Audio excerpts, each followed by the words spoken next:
Hello everyone, कैसे आप लोग। मेरा नाम है फराज देशमुख और आप लोग देख रहे हैं इंटीग्रेटेड फराज। हमारी पीएनसी की सीरीज चालू थी, आज उसका बहुत इंटरेस्टिंग टॉपिक है, वो है सर्कुलर परम्यूटेशन। और काफ़ी कंफ्यूजिंग है, बच्चों को समझ में नहीं आता यार ये सर्कुलर परम्यूटेशन का फॉर्मूला ऐसा क्यों है। तो आज हम इसको समझेंगे और आज हम सबको समझना चाहिए। तो जैसे कि हम जानते हैं कि परम्यूटेशन ऑफ ऑब्जेक्ट, एक रो में अगर तुम ऑब्जेक्ट को परम्यूट करते हो, अरेंज करते हो, तो उसको लीनियर परम्यूटेशन बोलते हैं। तो लीनियर परम्यूटेशन तो सिंपल ऐसा होता है कि n थिंग्स तुम रो में अरेंज कर रहे हो तो n फैक्टोरियल होता है, 4 चीज़ कर रहे हो तो 4 फैक्टोरियल होगा।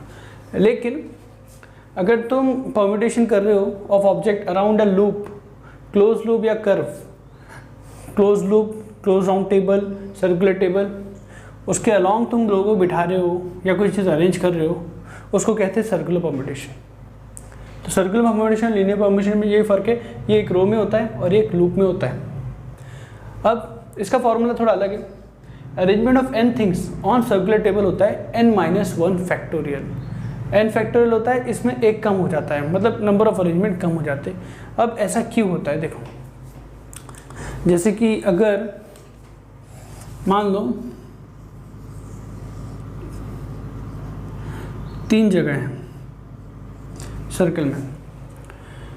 अब पहला जो शख्स आएगा, 3 चेयर्स समझो इस सर्कुलर टेबल में, पहला जो इंसान आएगा वो यहाँ बैठेगा, यहाँ बैठेगा, यहाँ बैठेगा। तो देखने के लिए अगर ये हम लोग इससे करते लीनियर से, यहाँ बैठेंगे तो 3 फैक्टोरियल 3 होता पहली जगह पे बैठने के तरीके 3 होते, तीनों में से कोई एक बैठ जाए और फिर 2 आता, फिर 1 आता। लेकिन यहाँ पर क्या होगा, वो जो इंसान आया वो यहाँ बैठे या यहाँ बैठे, उसको हम लोग एक ही गिनेंगे, क्योंकि इसकी इधर यहाँ पर लेफ़्ट से स्टार्टिंग है, राइट पे एंडिंग है, कुछ तो स्टार्टिंग एंड है।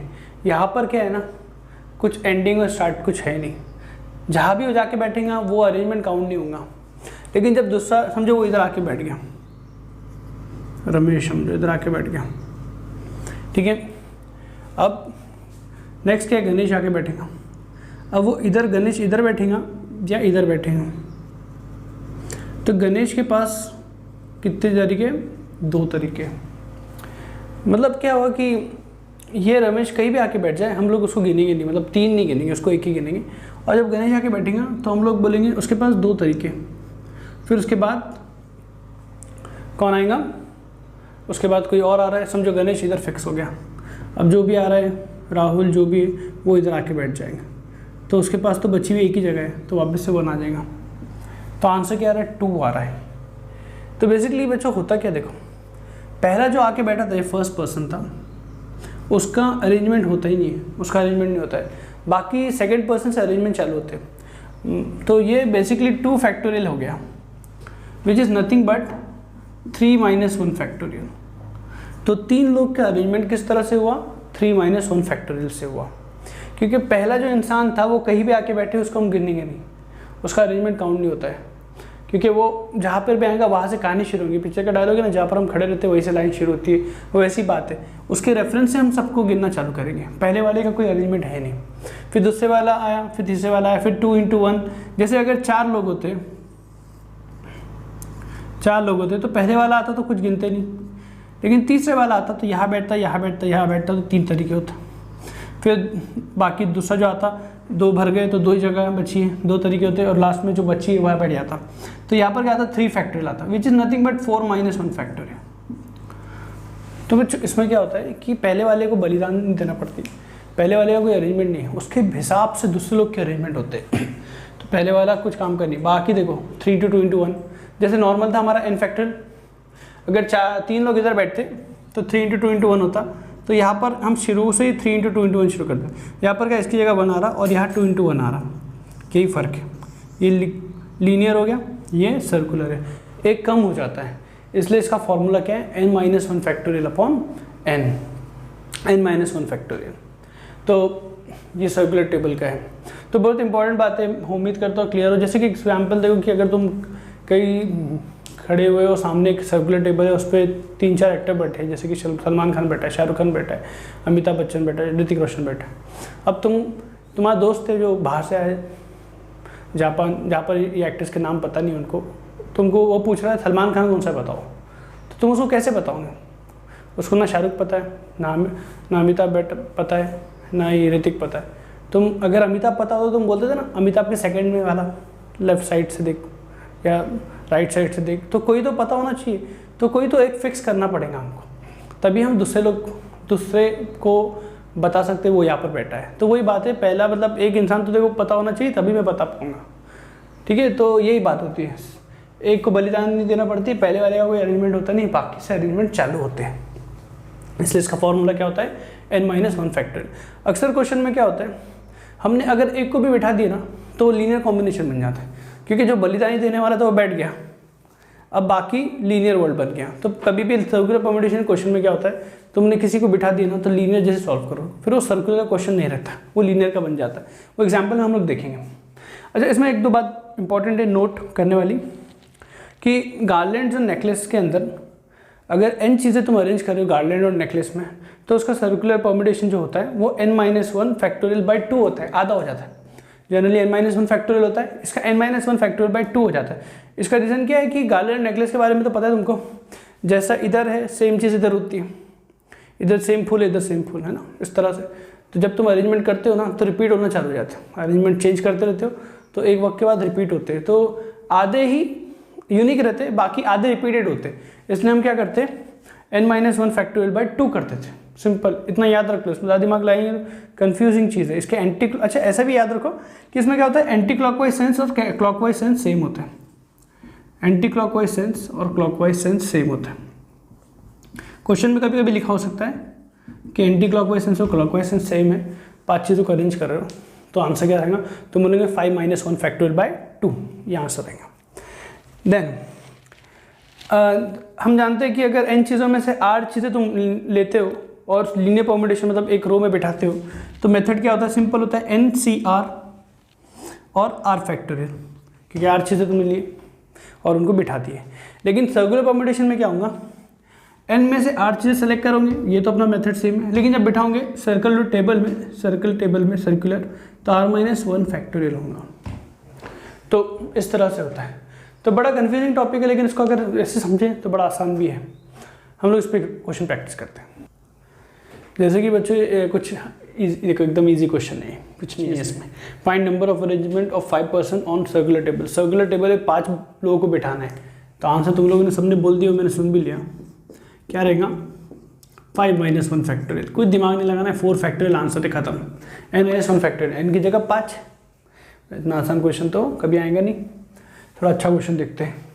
देखो, find number ways in which 7 Americans and 7 Britishers can be seated around a round table. 7 American 7 Britishers को राउंड टेबल बिठाना है, so that no 2 Americans are consecutive.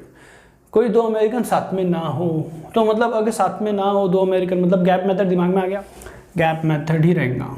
Gaps में बिठाना पड़ेगा किनको, अमेरिकन्स को। तो बच्चे कौन, ब्रिटिशर्स को, तो ब्रिटिशर्स को बिठा दिए, 1 2 3 4 5 6 7, ये ब्रिटिशर्स है, इनको बिठा दिया। तो पहले करा ब्रिटिशर्स को बिठा दिया। तो अगर ब्रिटिशर्स को बिठाता हो तो कितने तरीके रहेंगे, क्योंकि पहले कोई नहीं बैठा हुआ था, ब्रिटिशर्स आके बैठे, पहले तो टेबल खाली था, तो एक ने ब्रिटिशर को बलिदानी देना पड़ेगी। 7-1 फैक्टोरियल हो जाएगा, n-1 फैक्टोरियल के फॉर्मूले के हिसाब से। अभी ब्रिटिशर्स की अरेंजमेंट हो गया, ब्रिटिशर्स अरेंजमेंट। अब क्या, अब हम अमेरिकन्स को बिठाना चाहते हैं। अब तो गैप गिनो, अरेंजमेंट स्पेलिंग लिख लो यार, ठीक है। गैप देखो, 1 2 3 4 5 6 7 गैप है। वैसे सर्कुलर में हमेशा गैप, जितने लोग हैं उतने ही गैप होते हैं। 7 ब्रिटिशर्स को बिठाया तो 7 गैप है, लेकिन लीनियर में याद होगा तुमको 8 गैप, एक गैप ज़्यादा आता है, तो इसमें 7 गैप है। 7 गैप है और तुमको अमेरिकन कितने बिठाने, 7, तो ये गैप में बिठाएंगे तो ऑब्वियस है कि इनके बीच में कम से कम एक ब्रिटिशर तो आने ही वाला है। तो हम बोलेंगे 7 गैप में से 7 जगह सेलेक्ट कर लिया, 7 होता है, और बच्चे कुछ जो अमेरिकन से उनको बिठा दिए तो 7 फैक्टोरियल आएगा। 7-1 क्यों नहीं आएगा, क्योंकि ब्रिटिशर्स फिक्स है ना, तो अब दुनिया लीनियर हो गई है। एक ब्रिटिश ने बलिदारी दे दी, उसमें से एक ब्रिटिश ने बलिदारी दे दिया। अब दुनिया लीनियर हो गई है। मतलब इससे बहुत इंपॉर्टेंट बात है, अगर तुम इधर भी 7-1 फैक्टर लिखोगे तो आंसर गलत आ रहा है। तो ये जो है selection of gap, 7 gap from 7 gaps, 7 में से 7 गैप फॉर अमेरिकन्स के लिए हमने किए। और ये क्या है, अरेंजमेंट ऑफ अमेरिकन्स, तो अमेरिकन अरेंजमेंट लिख देता हूँ। अब ये बहुत इंपॉर्टेंट बात थी इधर कि 7-1 नहीं है, क्योंकि ब्रिटिशर्स बैठ गए थे, अब वो दुनिया लीनियर बन गई। कभी भी याद को क्वेश्चन या सर्कुलर परम्यूटेशन करोगे तो कोई भी एक भी फिक्स होता है तो लीनियर हो जाती है, या तो पूरे 7 के साथ ब्रिटिशर्स बैठ गए तो लीनियर हो गया। अमेरिकन का अरेंजमेंट लीनियर जैसा बिहेव करेगा, तो बहुत इंपॉर्टेंट है, उसको अच्छे से लिख लेना। फिर if there are 4 boys 3 girls to be seated on circular table, 4 boys है 3 girls, so that girls are separated and one particular girl does not sit well one particular boy. एक गर्ल एक लड़के के साथ, पर्टिकुलर लड़के के साथ नहीं बैठेंगी और बाकी सब गर्ल्स सेपरेटेड है। मतलब बॉयज़ को फैला देंगे और गर्ल्स को गैप में बिठा देंगे। पहला काम तो यही है कि गर्ल्स सेपरेटेड है, मतलब गैप मेथड लग रहा है। तो गर्ल्स सेपरेटेड है तो बॉयज़ को पहले बिठा देते हैं। तो B1 बॉयज़ को बिठा दिया, ये हो गया बॉयज़ का अरेंजमेंट। तो बॉयज़ तो पहले कोई नहीं था, बॉयज़ को जाके बिठाएं तो 4-1 फैक्टोरियल हो गया, ये बॉयज़ का अरेंजमेंट हो गया, बॉयज़ अरेंजमेंट। ये लिखना बहुत ज़रूरी है, तुम लोगों को भी लिखना ज़रूरी है। बाद में सोचोगे 4-1 क्यों लिखा था जब रिवीजन करोगे तो अभी मान लो कि वो पर्टिकुलर बॉय और गर्ल जो है वो ये B1 और G1 है, डज नॉट सिट टुगेदर, साथ में नहीं बैठना है इसको। तो अभी B1 इधर, मैंने फॉर एग्जांपल इधर B1 है, तो B1 जहाँ भी हो इनमें से, यहाँ फॉर एग्जांपल है, तो ये दो जगह पे वो नहीं बैठ पाएंगे, तो उसके बाद ये 2 जगह ही रहेंगी। वो G1 की बात कर रहा हूँ मैं, तो G2 G3 पे नहीं आया। तो G1 के पास ये 2 जगह ही है, इन 2 जगह पे बैठेंगे तो ऑटोमेटिकली वो B1 से दूर हो जाएंगे। तो हम क्या करेंगे, ये जो 2 जगह है, ये वाली कुछ स्टार बना देते हैं, ये जो 2 जगह बची है उसमें से एक जगह सेलेक्ट करके उस G1 को बिठा देंगे, G1 को बिठा दी। अब कितने गर्ल्स बचे, 2, लेकिन जगह कितनी बची, 2 नहीं 3 बची, क्योंकि इसमें से एट ए टाइम तो एक जगह बैठेंगी और ये 2 जगह बची थी, तो 3 जगह बची है, उसमें 2 जगह सेलेक्ट किया और गर्ल्स को बिठा दिया। तो ये क्या हो गया, 3 गैप्स थे बचे हुए, उसमें 2 गर्ल्स को बिठाना था, 2 गर्ल्स का अरेंजमेंट हो गया। जैसे इन दोनों में से कोई एक जगह बैठ गई हो G1, तो ये और ये बच गया, तो 3 गैप बचे ना, या तो इधर बैठ गई तो ये और ये बच गया, घूम फिर के 3 गैप बचे। तो बच्चे ये भी बहुत अच्छा क्वेश्चन है, इसमें गैप मेथड भी आ गया, सर्कुलर परम्यूटेशन में आ गया, और इसमें ये बात भी आ गई कि जब तुम बॉयज़ को फिक्स कर दिए तो लीनियर परम्यूटेशन की तरह ये क्वेश्चन होगा। तो बच्चों मेरे को लगता है ये 3 क्वेश्चन काफ़ी है इस टॉपिक को समझने के लिए। हम लोग लास्ट में हुआ तो सब कंबाइन करके क्वेश्चंस लेंगे, लेकिन इस टॉपिक के लिए इतना काफ़ी है। Thank you.